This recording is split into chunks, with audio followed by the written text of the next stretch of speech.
Prezados irmãos e amigos, eis-nos de volta para o estudo do livro do Apocalipse.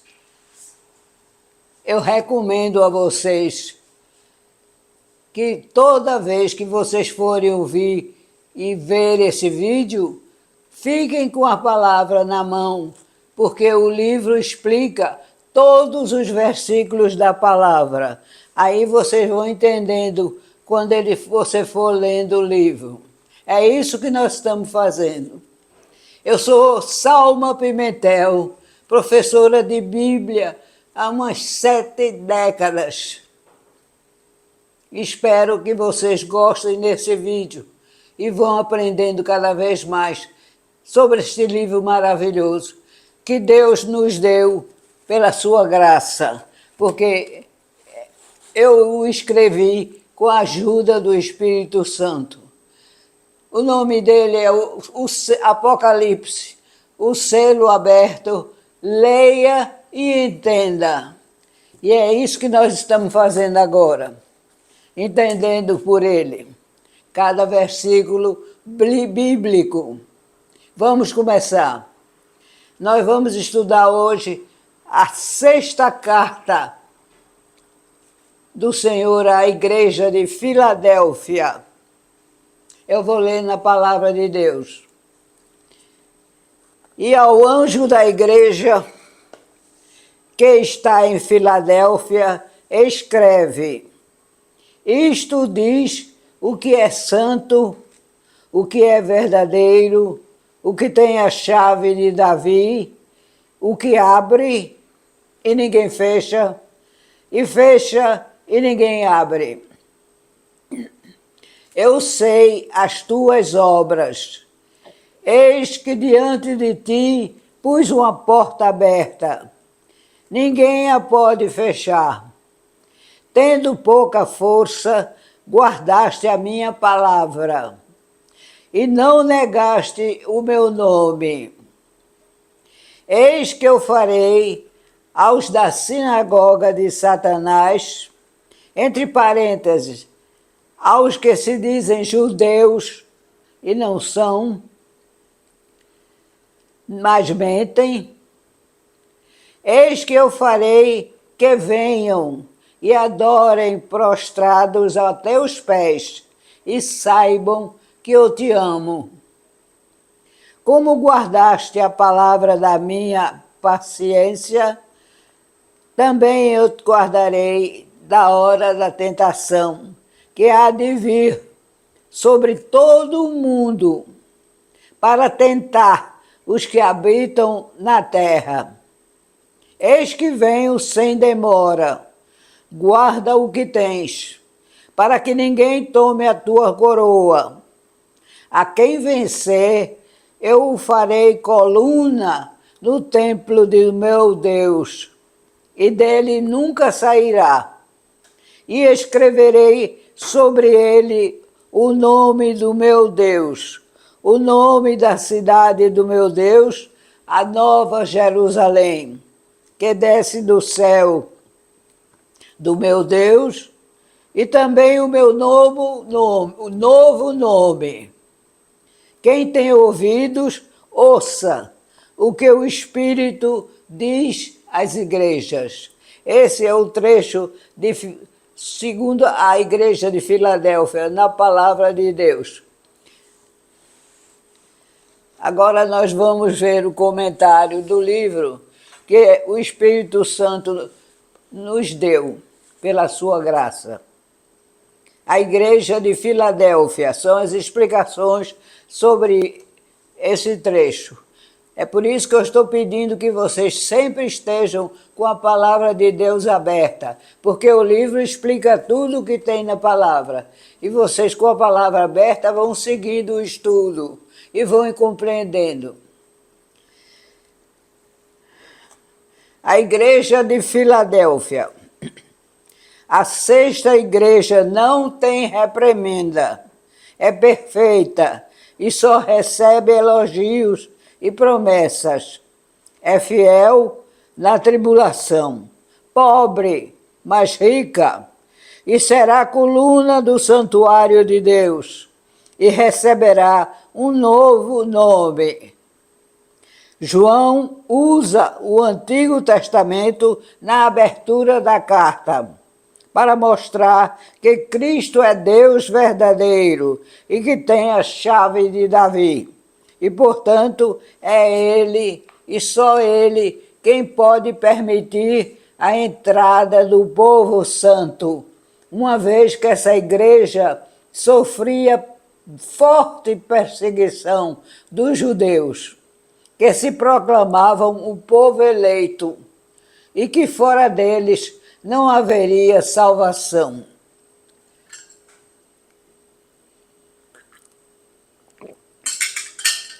Era a mais jovem das 7 igrejas da Ásia. O principal culto era a Dionísio, sendo os judeus o seu maior problema. A cidade sofria constantes terremotos e a sua população era pequena. Como na igreja de Esmirna, os judeus são designados também como pertencentes à sinagoga de Satanás. Verdadeiro. Esta palavra tem 2 significados diferentes. No grego, a palavra significa o que é real. E no hebraico, significa fiel, estável e confiável. No Antigo Testamento, Deus é o que mantém para sempre a sua fidelidade. Salmo 146, versículos 5 e 6. E a sua fidelidade está escrita nesse salmo. Ele é sempre fiel às suas promessas e pactos, mas no contexto de Filadélfia, o verdadeiro lembra o pacto que Deus fez com Israel nos tempos do Antigo Testamento e que ele agora cumpriu fielmente na igreja em Jesus Cristo. Os judeus diziam que o reino era para eles e dele os cristãos estavam excluídos. Jesus nega isso e reafirma a sua promessa fiel, que se encontra em Isaías 60:14. Isso se refere também à chave de Davi, que Eliaquim, o rei, recebera como administrador das coisas do rei, tendo recebido dele plena autoridade. João rebate isso quando diz que esta chave do reino que pertencera no passado a Israel passou a pertencer a Jesus, o Messias davídico. Israel perdera o direito de posse ao rejeitar a Jesus, e só ele pode abrir a porta aos homens. Ele conquistou esse direito por sua morte sacrificial e recebendo o poder absoluto e exclusivo, repartiu com os seus eleitos como igreja. João deixa claro outra vez que os verdadeiros judeus não são os que vão à sinagoga para adorar a Deus por raça e religião, mas os que são judeus por dentro. O verdadeiro judaísmo espiritual seria a aceitação plena do Messias prometido na lei. As promessas escatológicas são várias na palavra.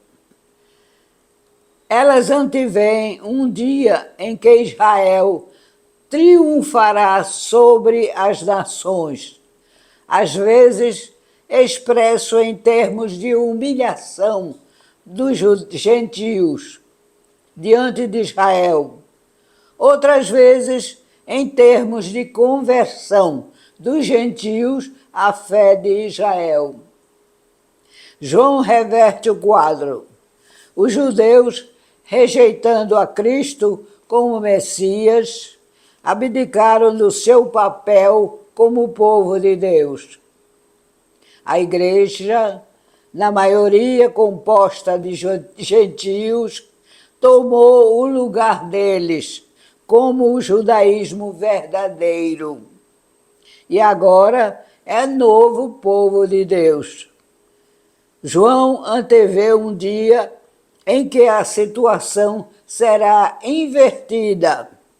Não mais ódio para os cristãos, mas o reconhecimento de que a igreja é de fato o verdadeiro povo de Deus, na afirmação do versículo 9, quando diz: saberão que te amei. Paulo, em Romanos 11, 17, trata do mesmo assunto. Os ramos da oliveira são o povo de Deus. Os ramos naturais, entre parênteses, os judeus, foram quebrados por causa da incredulidade. E ramos da oliveira brava, os gentios, foram enxertados na oliveira, o que é contrário à natureza. Zambujeiro é o ramo de oliveira brava. Versículo 10. Referência bem evidente escatológica dos ais messiânicos, que precederão a volta do Senhor. João antevê as dificuldades pelas quais a igreja passará nos difíceis tempos futuros, quando da denominação do mal e da grande dominação do mal e da grande tribulação. Outros trechos também fazem referência a esse período no livro do Apocalipse. A grande tribulação, que Jesus fala em Mateus 24, capítulo 24, envolverá dois aspectos: o anticristo perseguindo a igreja e os julgamentos de Deus sobre um povo rebelde, descrente e apóstata.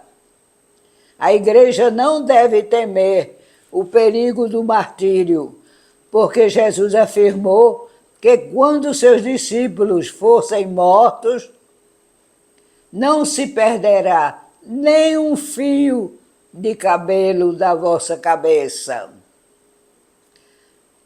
Mas, mesmo como mártir, a morte física não terá importância eterna, porque, na verdade, no tempo de anticristo, o martírio será prova de salvação, porque vencerão a besta.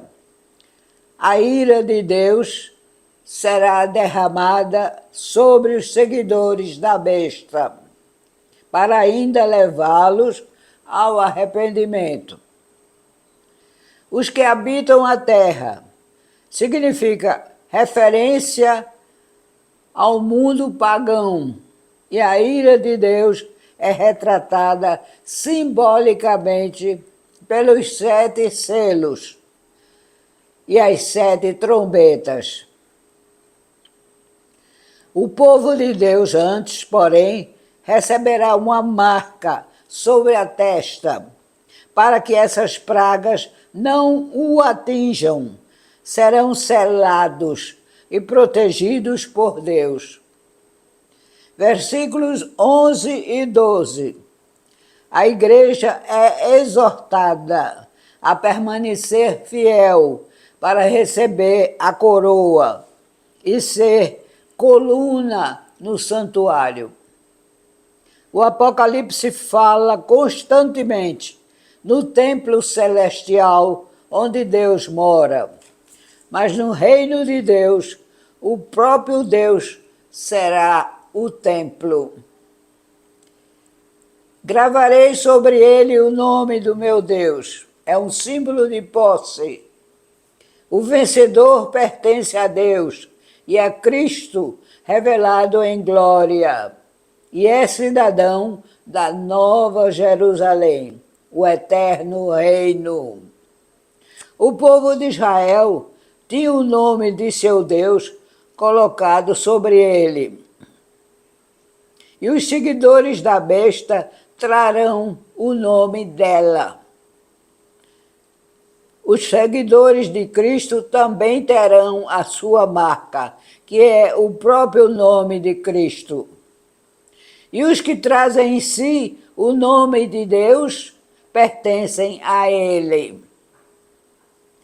E os que se apresentarem o nome da cidade gravado em si, terão acesso à nova vida dos redimidos.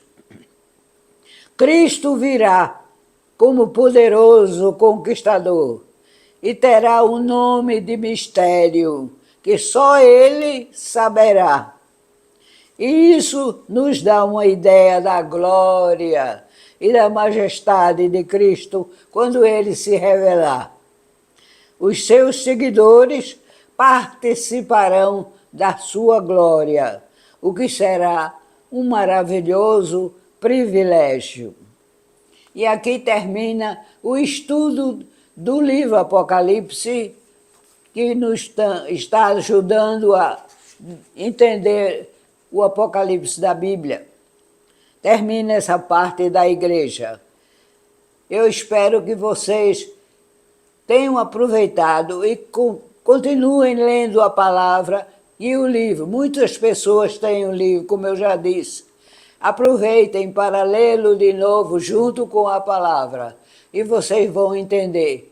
Nós já estamos nesse período de tribulação. O que nós vemos hoje lá fora já é uma coisa muito triste e nós não estamos nem acostumados a ver tanta miséria, tanta blasfêmia, tanta falta de temor ao Senhor Deus. E a nossa oração é que o Senhor nos dê a graça e a misericórdia sempre para que a nossa fé continue firme no Filho que Ele nos deu através daquela cruz sangrenta para a nossa salvação. Obrigada por estar aqui junto comigo, atendendo mais um pedido de ouvir e entender o Apocalipse, que é tão difícil de entendimento. Mas Deus nos deu a revelação de versículo por versículo. Glória a Ele. Amém.